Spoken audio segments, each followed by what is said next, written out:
Sa gitna ng tumitinding issue ng korupsyon sa bansa, pinatatanggal ng isang dating finance secretary sa sirkulasyon ang 500 at 1,000 peso bills. Pero giit ng ilan, nasa tao at wala sa pera ang problema.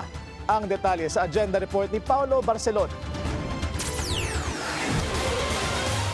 Sa kanyang Facebook post, may iminungkahi si dating Finance Chief Cesar Purisima. Paano raw kung alisin sa sirkulasyon ang mga 500 at 1,000 peso bill at gawing highest value ang 200 peso bills para mahirapan ang mga mandarambong na magtago ng pera. Dagdag pa ni Purisima, pwede raw bigyan ng 6 months ang taong bayan sakaling magdesisyon ng Bangko Sentral ng Pilipinas na alisin ang 500 at 1,000 pesos. Dapat rin daw na i-require ang national ID sa mga bank transaction at lahat ng 500,000 pesos pataas na deposito iuulat sa Anti-Money Laundering Council. Dagdag pa ni Purisima, marami umanong bansang ginawa na ito para labanan ang pamemeke ng pera, paggamit nito sa terorismo at krimen at maiwasan ang money laundering. Sa panayam ng programang Business 360 ng Billionaire News Channel, sinabi ng ekonomista at financial expert na si Jonathan Ravelas na magandang hakbang ito para mapigil ang korupsyon lalo't posibleng tumaas ang gastos ng paggalaw ng salapi. Pero naniniwala din siyang matututo ring makipagsabayan ang mga kawatan.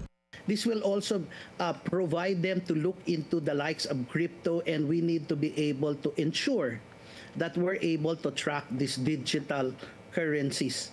Hati naman ang reaksyon ng ilang nakausap namin ukol sa panukala ng dating kalihim. Kung korap ka talaga, kahit na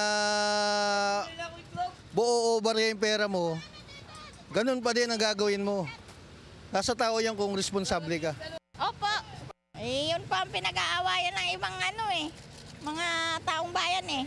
Tugon naman ng Bangko Sentral ng Pilipinas, ang bago raw nilang inisyu na circular ay makatutulong na para mapigilan ang mga iligal na aktibidad nang hindi kinakailangang mag-alis ng pera sa currency system ng bansa. Sa ilalim ng Circular 1218 Series of 2025 na inilabas lamang noong September 19, ang large value payouts gaya ng pag-withdraw sa bangko ay may limit na ₱250,000 lamang kada araw at maaari lamang itong gawin sa pamamagitan ng cheque, fund transfer, direct credit sa deposit accounts o digital payment platforms ng financial institutions na minamanage ng BSP. Maaari rin daw itong ibaba ng mga bangko at financial institutions depende sa kanilang assessment, lalo na sa lugar ng money laundering, terrorism financing at proliferation financing. Para sa agenda, Paulo Barcelon, Billionaire News Channel.